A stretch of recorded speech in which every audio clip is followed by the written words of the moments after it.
Magandang umaga sa inyo. Ako nga pala si Juan. Ako si Baby. At ako naman si Popoy Pagong. Ngayon, tayo ay mag-aaral tungkol sa biotechnology. Kasama natin si Professor Cuago. Magandang umaga sa inyo. Handa na ba kayong matuto tungkol sa biotechnology? Handa na po, Professor Cuago. Alam niyo ba na matagal nang gumagamit ang mga tao ng biotechnology? Simula pa noong 6000 BC, ang mga Sumerians at Babylonians ay umiinom na ng beer.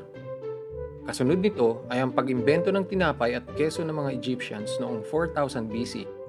Ang mga produktong ito ay kabilang sa traditional biotechnology. Traditional biotechnology? Ano po yun? Ang traditional biotechnology ay mga proseso na gumagamit ng organismo o parte nito para makagawa ng bago o mapaganda ang isa pang produkto. Halimbawa nito ay ang prosesong fermentation na gumagamit ng bakterya o yeast para makagawa ng mga produkto tulad ng suka, toyo, patis, bagoong at marami pang iba. Wow! Ngayon ko lang nalaman na may mga bakterya at yeast pala na nakakagawa ng mga masasarap at importanteng produkto.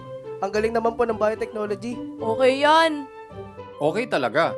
At syempre, kung may traditional biotechnology, meron ding modern biotechnology. Modern biotechnology? Ano naman po yun? Ang modern biotechnology naman ay mga proseso na ang focus ay sa level ng genes, katulad ng DNA markers na gamit sa forensics, genetic engineering, at genomics.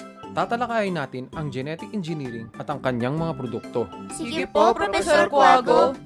Alam niyo ba sa genetic engineering, maaaring idisenyo ang katangian ng isang organismo? Talaga po? At para mas maintindihan natin ito, tayo muna ay mag-aaral ng biology.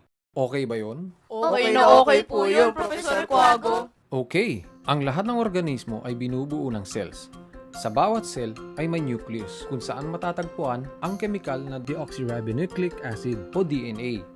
Ang DNA ay binubuo ng mga genes. Ang unang produkto ng genes ay protina para lumabas ang isang katangian. Sa genetic engineering, ang gene mula sa isang organismo ay maililipat sa iba o parehong organismo na magpapakita ng piniling katangian. Ang organismong ito ay tinatawag na genetically modified organism o GMO.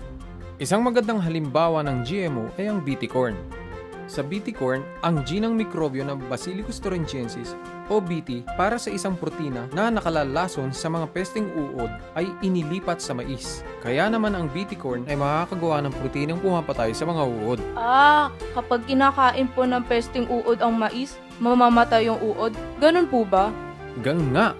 Ang galing ng GMO, di ba? Tara, at simulan na natin ang ating biotech trip. Tara!